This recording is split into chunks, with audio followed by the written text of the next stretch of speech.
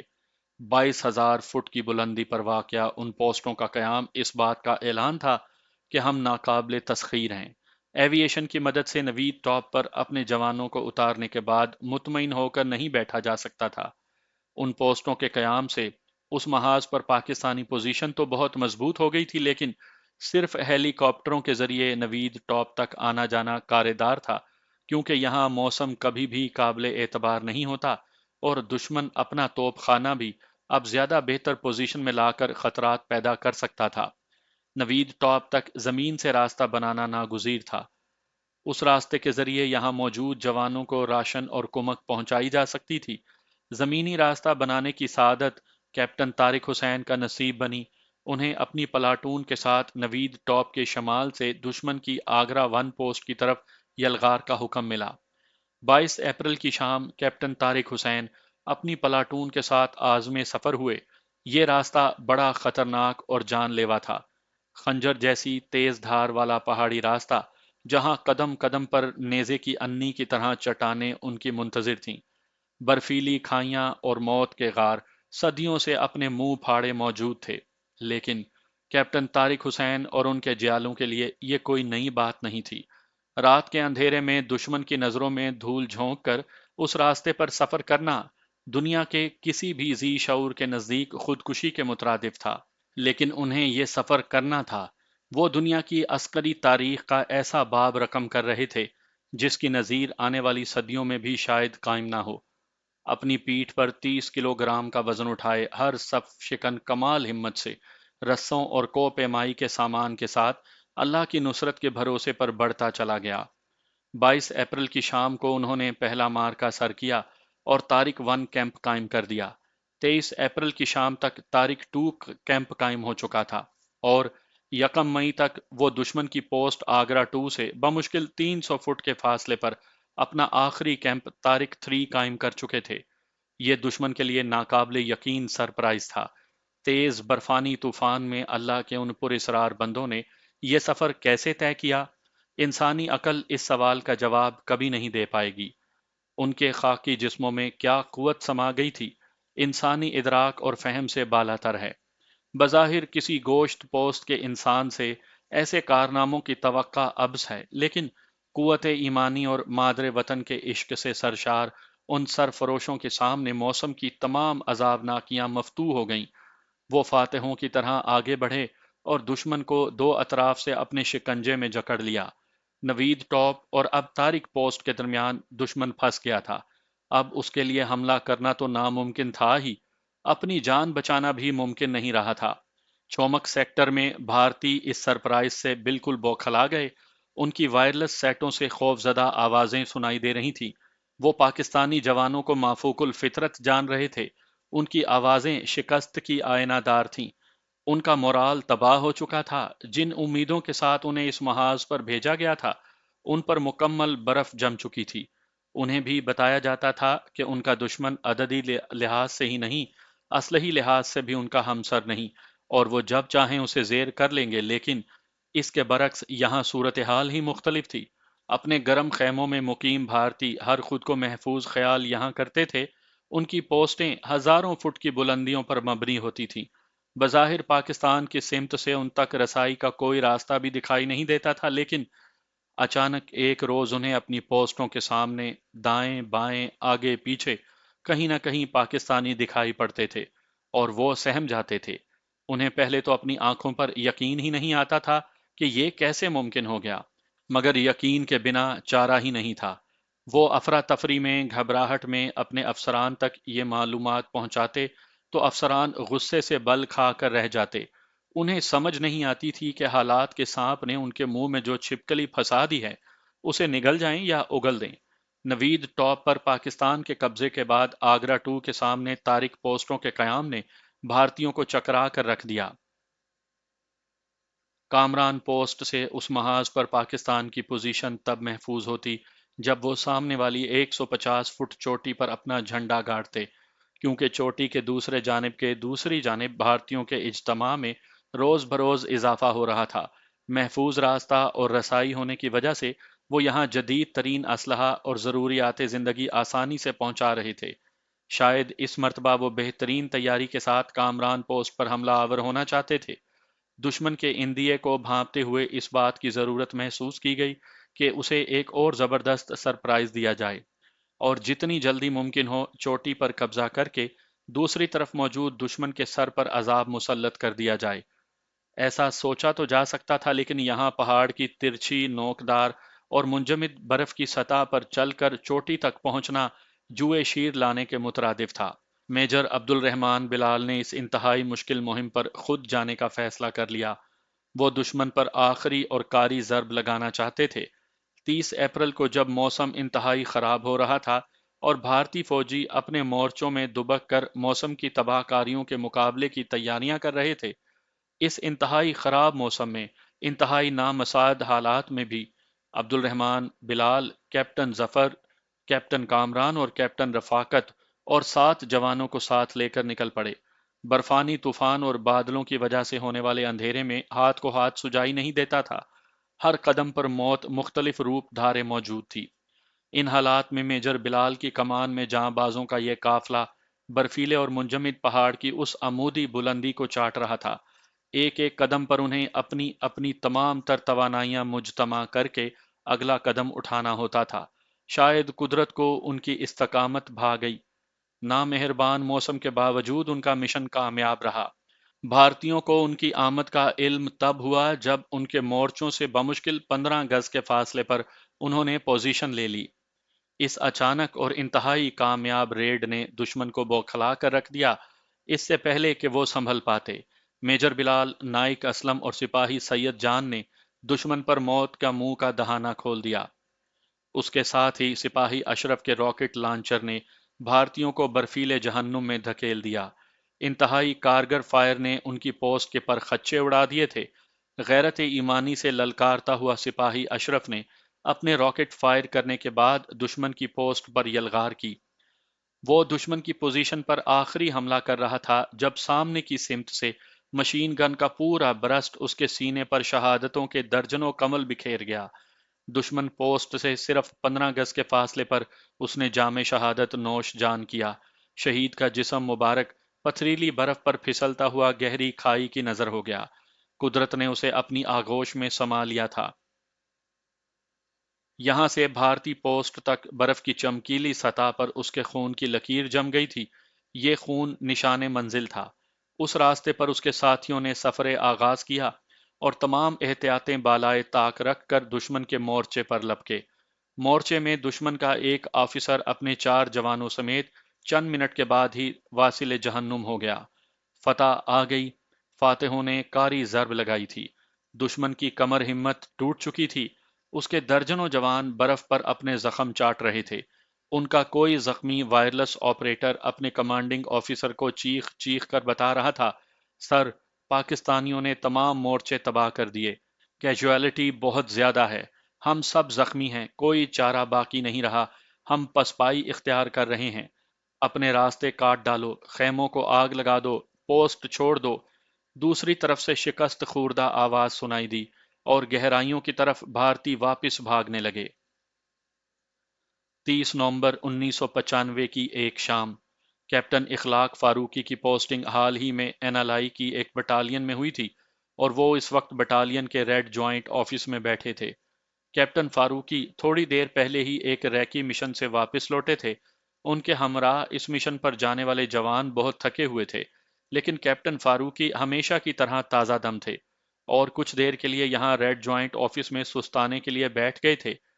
جب red joint نے وہاں موجود کیپٹن کیانی سے کہا کہ وہ کچھ جوانوں کو لے کر عارف پوسٹ کی ریکی کے لیے جائیں۔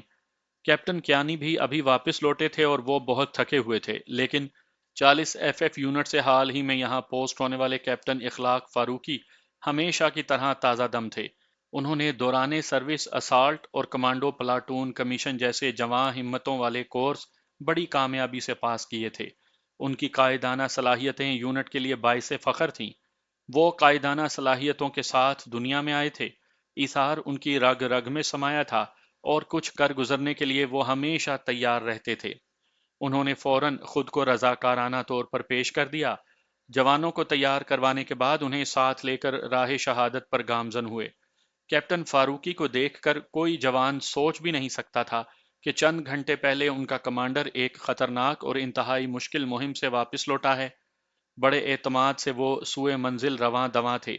عارف پوسٹ 20,000 فٹ کی بلندی پر قائم کی گئی تھی اور یہاں تک جانے کے لیے راستہ انتہائی دشوار گزار تھا۔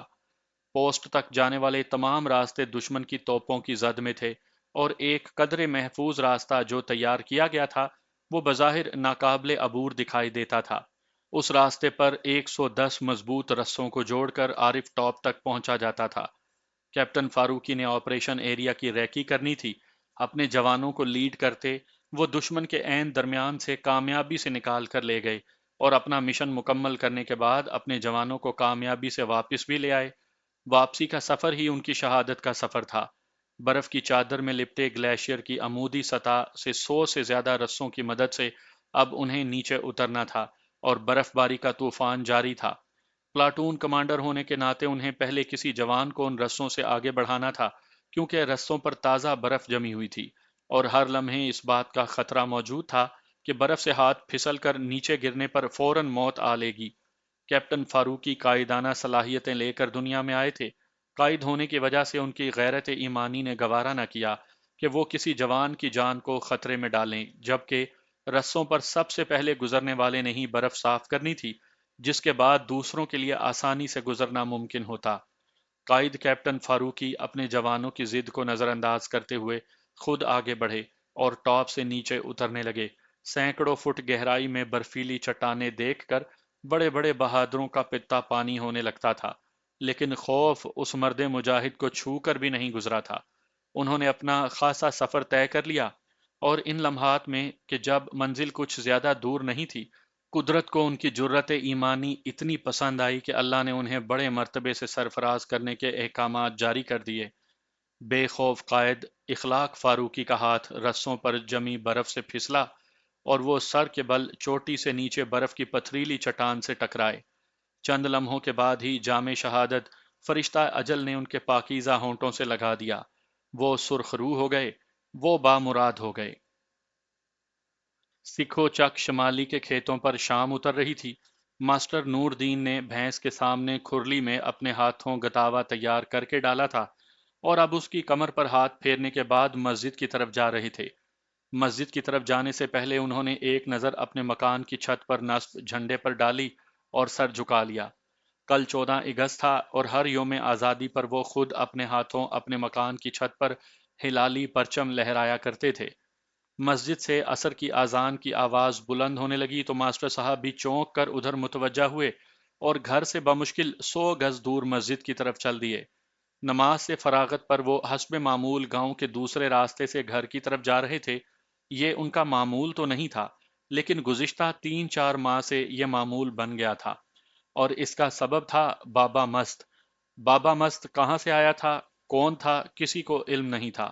سکھو چک کے لوگوں کو صرف اس بات کی خبر تھی کہ بابا مست گزشتہ 15-20 سال سے نزدیک دور کے دیہاتوں میں موجود خانقاہوں میں یا کسی پرانی قبر کے سرہانے دھونی دمایا کرتے ہیں۔ حال مست بابا جی شاید مہینوں بعد کسی سے ایک آدھ بات کیا کرتے تھے، ورنہ ان پر جذب کی کیفیت ہی طاری رہا کرتی تھی۔ گاؤں کی عورتیں بابا مست کے لیے خوان نعمت سجا کر لے جاتی، جو وہ ان کے سامنے وہاں بیٹھے لوگوں میں تقسیم کر دیا کرتے تھے۔ ماسٹر نور دین کو بابا مست صرف اس لیے پسند تھا کہ حال مست ہونے کے باوجود وہ پابندی سے نماز ادا کرتے تھے۔ خانقاہ کے ایک کونے میں بنی چھوٹی سی مسجد میں جیسے ہی اذان کی آواز بلند ہوتی، بابا مست اپنی جگہ سے اٹھتا اور وضو کرنے کے بعد نمازیوں کی صف میں کھڑا ہو جاتا۔ نماز پڑھنے کے بعد وہ پھر اپنی جگہ پر خاموشی سے گردن جھکا کر بیٹھ جاتا۔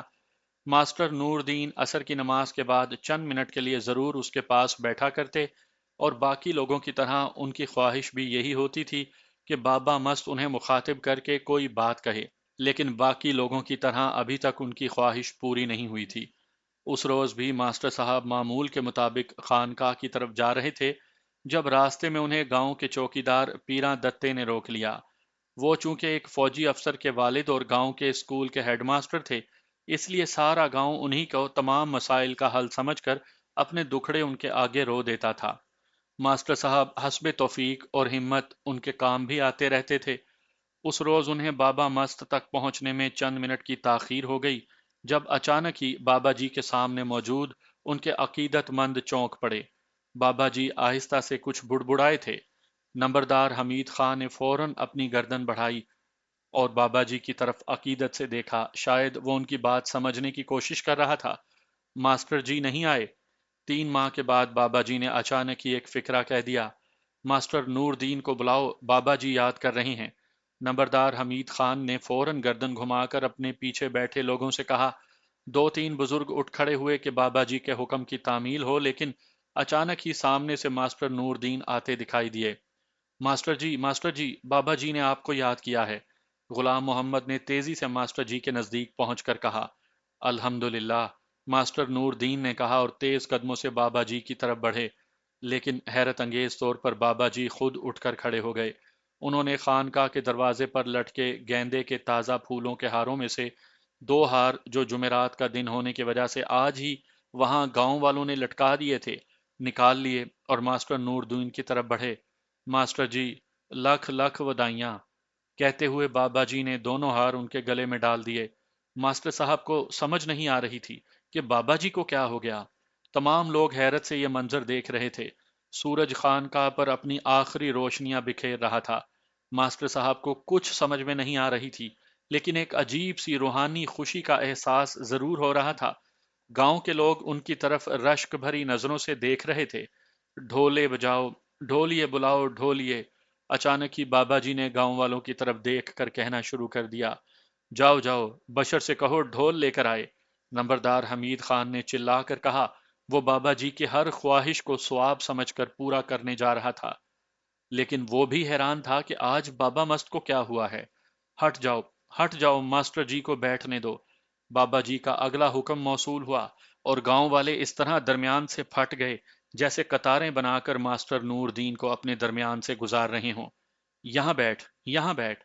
بابا جی نے باقاعدہ ماسٹر نور دین کو ہاتھ پکڑ کر اور انہیں عین اس جگہ بٹھا دیا جہاں وہ خود بیٹھا کرتے تھے۔ ماسٹر صاحب کسی سحر زدہ معمول کی طرح بابا جی کے احکامات کی تعمیل کر رہے تھے جو ان کے سامنے بیٹھ گئے تھے۔ ماسٹر جی، حکم آ گیا۔ ماسٹر جی، تم بامراد ہو گئے۔ بابا جی نے اچانک ہی ماسٹر صاحب کی طرف دیکھ کر کہا۔ ان کی حالت دیدنی تھی، ایسا جلال ان کے چہرے پر آج تک کسی نے نہیں دیکھا تھا۔ اس اثناء میں بشیر ڈھول والا اپنے ڈھول سمیت بابا جی کے پاس پہنچ گیا تھا۔ ڈگا لا ڈگا۔ بابا جی کی آواز میں جانے کہاں سے ایسا جلال سما گیا تھا۔ انہوں نے بشیر کی طرف دیکھ کر حکم دیا۔ بشیر ڈھول والے نے ڈگا لگا دیا۔ ڈھول بجنے لگا۔ سارا گاؤں ڈھول بجنے کی آواز سے گونج رہا تھا اور بابا مست ماسٹر نور دین کو اپنے سامنے بٹھا کر حال کھیلنے لگا۔ اچانک وہ اپنی جگہ سے اٹھ کر دھمال ڈالنے لگا۔ کسی کی جرت نہیں تھی کہ اس دھمال میں اس کا ساتھ دے۔ سب لوگ مجسم حیرت تھے۔ اچانک بابا جی کا ہاتھ بلند ہوا اور انہوں نے بشیر ڈھول والے کو روک دیا۔ پسینے سے ان کے سارے کپڑے بھیگ رہے تھے۔ صفائیاں کرو، صفائیاں کرو، انہوں نے اگلا حکم جاری کیا، اور خانقاہ کے دروازے پر دھری جھاڑوؤں میں سے ایک جھاڑو اٹھا کر خانقاہ سے ملحقہ قطع اراضی پر پھیرنے لگے۔ ان کی دیکھا دیکھی گاؤں کے باقی لوگ بھی اس کام میں شامل ہو گئے۔ ماسٹر نور دین نے اٹھ کر چاہا کہ وہ بھی خانقاہ کا صحن صاف کر دیں، لیکن اچانک ہی بابا جی اس سے لپٹ گئے۔ نہ نہ، تو نہیں، تو نہیں، تیرا منصب اور ہے، انہوں نے حیران پریشان ماسٹر صاحب سے کہا، اور باقی لوگوں کی طرف متوجہ ہوئے۔ بس کرو، جاؤ، شاباش، جاؤ اپنے اپنے گھروں میں جاؤ، تیاریاں کرو، تیاریاں کرو، دلہا راجہ آ رہا ہے۔ یہ وہ آخری فقرہ تھا جو بابا مست نے کہا، اور اپنی جگہ خاموشی سے جا کر بیٹھ گیا۔ پھر وہ دلہا راجہ کی آمد تک کچھ نہ بولا۔ تھوڑی دیر کے بعد اس نے ہاتھ کے اشارے سے ماسٹر صاحب کو جانے کے لیے کہا۔ ماسٹر صاحب اپنے گھر کی طرف چل دیے۔ 8-10 لوگ ان کے تعاقب میں یوں آ رہے تھے جیسے اچانک انہیں ماسٹر صاحب کو ملنے والی ولایت کا علم ہو گیا ہو۔ ماسٹر صاحب نے ہار گلے سے اتار کر ہاتھ میں پکڑ لیے تھے جب گاؤں والوں کو سامنے پکے راستے 2 فوجی جیپیں اس طرف آتی دکھائی دیں۔ ماسٹر صاحب کا دل دھک سے رہ گیا۔ بابا جی کی ساری بات انہیں سمجھ آ گئی۔ جیپیں ان کے نزدیک آ کر رک گئیں۔ اگلی جیپ سے ایک کرنل صاحب باہر آئے۔ انہوں نے اونچی آواز میں السلام علیکم کہہ کر ماسٹر نور دین صاحب سے متعلق دریافت کیا۔ میرا نام نور دین ہے، ماسٹر صاحب نے دھڑکتے دل سے کہا۔ اس اثنا میں دونوں جیپوں سے باقی افسران اور جوان اتر کر کرنل صاحب کے پیچھے کھڑے ہو گئے تھے۔ میں نے آپ سے کچھ بات کرنی تھی۔ کرنل صاحب نے اپنی ٹوپی سر سے اتار کر ہاتھ میں پکڑ لی تھی۔ میں وہ بات جان گیا ہوں بیٹا، تم بے فکر ہو کر کہہ ڈالو۔ ماسٹر صاحب کو اچانک ہی کسی غیر مرئی قوت نے بوڑھے ماسٹر سے جوان مرد بنا دیا تھا۔ کرنل صاحب اور ان کے ساتھی ان کے احترام میں سر جھکائے کھڑے تھے۔ چند ثانیے کی ہچکچاہٹ کے بعد کرنل صاحب نے بڑے مضبوط لہجے میں کہا، ہمارا تعلق 3rd کمانڈو بٹالین سے ہے۔ آپ کے صاحبزادے شاہد اقبال صاحب دشمن کے خلاف داد شجاعت دیتے ہوئے شہید ہو گئے۔ الحمدللہ، انا للہ و انا الیہ راجعون، ماسٹر نور دین کے منہ سے بے ساختہ نکلا، اور کرنل صاحب کے ساتھی انتہائی احترام اور صبر و رضا کے اس پیکر کی طرف دیکھ رہے تھے۔ انہیں اس بات کی سمجھ نہیں آ رہی تھی کہ ماسٹر صاحب کو کپتان صاحب کی شہادت کا علم ان سے پہلے کیسے ہو گیا۔ کرنل صاحب اور ان کے ساتھیوں کے لیے چائے پانی کا بندوبست کرو، ماسٹر نور دین نے اپنے ساتھ آئے گاؤں والوں کی طرف دیکھ کر کہا، جن کی آنکھیں بھیگ رہی تھیں، اور خود بڑے پروقار قدموں پر اپنے گھر کی طرف چل دیے۔ کرنل صاحب اور ان کے ساتھی ماسٹر صاحب کے پیچھے اس طرح چل رہے تھے جیسے پریڈ گراؤنڈ میں جوان اپنے افسر کے پیچھے مارچ کیا کرتے ہیں۔ نمبردار حمید خان نے 2 لڑکے ماسٹر صاحب کی حویلی کی طرف دوڑا دیے، جہاں ان کے پہنچنے پر چارپائیاں اور موڑے دھرے جا چکے تھے۔ تشریف رکھیں۔ ماسٹر نور دین نے بڑے فخر سے ان کی طرف دیکھ کر ہاتھ کے اشارے سے کہا، اور کرنل صاحب اپنے ساتھیوں سمیت وہاں بیٹھ گئے۔ گاؤں کے لوگ ان کے گرد اکٹھے ہونے لگے تھے۔ نمبردار حمید خان بڑھ بڑھ کر ان غازیوں کی پذیرائی کر رہا تھا جو اس گاؤں کی سرخ روئی کا پیغام لے کر آئے تھے۔ حویلی کے دروازے سے ماسٹر صاحب گھر کے آنگن میں داخل ہوئے تو حشمت بی بی ہاتھ میں سرخ جوڑا پکڑے دکھائی دی۔ لو ماسٹر جی، آپ کہتے تھے دیر ہو گئی؟ ایدا نے آج ہی جوڑا تیار کر دیا، میں ناپ کر آئی ہوں، شاہد اقبال کی دلہن کو بالکل فٹ بیٹھتا ہے۔ ان کی بیگم نے ان کے کچھ کہنے سے پہلے ہی ان سے کہا، شاہد اقبال کی شادی کو 10 روز باقی تھے، اور وہ اگلے 5 روز کے بعد آنے والا تھا۔ حشمت بی بی، تیرا دلہا راجہ جلدی آ گیا، ماسٹر جی نے بھرائی ہوئی آواز میں کہا۔ حشمت بی بی نے پھٹی پھٹی نظروں سے ماسٹر نور محمد کی طرف دیکھا، جن کی داڑھی آنسوؤں سے بھیگ رہی تھی، لیکن جو صبر و رضا کا پیکر بنے اس کے سامنے کھڑے تھے۔ ماسٹر جی، حشمت بی بی کے منہ سے صرف 2 الفاظ نکلے، اور وہ چکرا کر گری، لیکن ماسٹر جی نے انہیں تھام لیا۔ سامنے کمرے میں کیپٹن شاہد اقبال کی بیگم کا داج یعنی جہیز تیار کرتی اس کی بہنیں بھاگ کر باہر آئیں، اور ماسٹر نور دین کی حویلی پر شام غریباں اتر گئی۔ 50 سال پہلے 13 اگست کو وہ اس گاؤں میں غم و اندوہ کی ایک طویل شاہراہ پر سفر کرتے ہوئے داخل ہوئے تو انہیں شدت سے اپنے لٹنے کا احساس ہوا تھا، لیکن آج وہ سرخ روح ہوئے تھے۔ انہوں نے اپنی بھیگی آنکھوں سے سامنے برآمدے کی چھت پر لہراتے سبز ہلالی پرچم پر نگاہ ڈالی، اور نہ جانے کیوں ایک مسکراہٹ ان کے ہونٹوں پر ٹھہر گئی۔ صبر کرو بچیو، صبر کرو، شہید کے درجات کم نہ کرو۔ حشمت بی بی، آج کوئی نہ روئے، آج رونے کا نہیں فخر کرنے کا دن ہے۔ حشمت بی بی، تیرے بیٹے نے ہمارا قد اونچا کر دیا، ہوش کر، تو شہید کی ماں ہے۔ جا، گاؤں والوں سے مبارک بادیاں وصول کر۔ خدا جانے اس لمحے ماسٹر صاحب کی آواز میں کیا رعد کڑک رہی تھی۔ حویلی میں چیخو پکار تھم گئی۔ ماں جی، ابا جی ٹھیک کہتے ہیں، شہیدوں کی مائیں رویا نہیں کرتی۔ شاہد اقبال کی بہن تھرڈ ایئر کی طالبہ زینب نے اپنے دوپٹے کا پلو ڈھنگ سے سر پر رکھتے ہوئے اپنی ماں کا حوصلہ بلند کیا۔ حویلی کے باہر سارا گاؤں اکٹھا ہو رہا تھا۔ نمبردار حمید خان کے آدمیوں نے زمین پر چادریاں بچھانی شروع کر دی تھیں۔ ماسٹر صاحب کو دیکھ کر سب احتراماً کھڑے ہو گئے۔ سارے مجمع پر سکوت طاری تھا۔ مبارک ہو ماسٹر جی۔ اچانک ہی صوبے دار محمد خان کی آواز نے سکوت توڑا۔ وہ ماسٹر صاحب کے ساتھ ہی گرداسپور سے ہجرت کر کے آیا تھا۔ محمد خان، یار تیرا شاگرد بازی لے گیا۔ ماسٹر نور دین حیرت انگیز حد تک نارمل ہو چکے تھے۔ میں نے کہا تھا، میں نے کہا تھا نا نور دین، کہا تھا تجھے، 15 سال پہلے کہا تھا، یہ سب کا نمبر کاٹ دے گا، دیکھ لیا۔ ہم فوجی بوڑھے بھی ہو جائیں نا تو ہماری عقل قائم رہتی ہے۔ محمد خان کی آواز بھر آ گئی۔ وہ شاہد اقبال کو حساب پڑھایا کرتا تھا۔ ریٹائرمنٹ کے بعد اس نے گاؤں کے بچوں کو اپنے گھر مفت پڑھانے کا سلسلہ شروع کیا تھا۔ جس روز شاہد اقبال نے سارے ضلع میں ٹاپ کیا، اس نے ماسٹر نور دین سے کہا تھا، ابھی تو نے دیکھا ہی کیا ہے، دیکھنا، ایک روز میرا شاگرد سب کا نمبر کاٹ دے گا۔ بڑا آیا ہے ماسٹر، ہم فوجیوں سے زیادہ حساب کسی کو نہیں آتا۔ اور آج اس کا شاگرد ٹاپ کر گیا، سب کے نمبر کاٹ گیا۔ ساری رات گاؤں کی فضائیں قرآن کی تلاوت سے گونجتی رہیں۔ الصبح گاؤں کے باہر حمید خان کی زمینوں پر ہیلی کاپٹر اترا اور ماسٹر نور دین کا دلہا، سکھو چک کا راجہ، کیپٹن شاہد اقبال شہید، پاکستانی پرچم میں لپٹ کر باہر آ گیا۔ کرنل صاحب اور ان کے ساتھی ساری رات وہاں موجود رہے تھے۔ ہیلی کاپٹر میں شہید کے لاشے کے ساتھ بریگیڈیئر صاحب خود آئے تھے۔ ساری رات کرنل صاحب گاؤں والوں کو شاہد اقبال کی کہانیاں سناتے رہے۔ بلا فون لا سیکٹر میں دشمن کے خلاف اس کی فتح کا قصہ دہراتے رہے۔ ساری رات بابا مست خانقاہ کے پہلو میں خالی قطع اراضی پر صفائی کرتا رہا۔ اس نے اپنے ہاتھوں شاہد اقبال کی قبر کھودی تھی۔ صبح جب ہیلی کاپٹر سے سبز ہلالی پرچم میں اسے باہر نکالا گیا تو بابا مست وہاں موجود تھا۔ شاہد اقبال کے ساتھیوں نے گاؤں والوں سے درخواست کی تھی کہ وہ اپنے ساتھی کو اپنے کندھوں پر اٹھا کر اس کے گھر تک لے جائیں گے۔ مجسم عقیدت اس کی یونٹ کے افسروں نے اپنے جواں سال شہید کو کندھوں پر اٹھا رکھا تھا۔ ارد گرد دیہاتوں کے سینکڑوں لوگ ان کے پیچھے پیچھے احترام سے چل رہے تھے اور بابا مست سب کے آگے آگے۔ اس نے اپنے ہاتھ میں چھڑی پکڑ رکھی تھی، ٹریفک پولیس کے سارجنٹ کی طرح اپنے آگے سے راستہ صاف کروا رہا تھا۔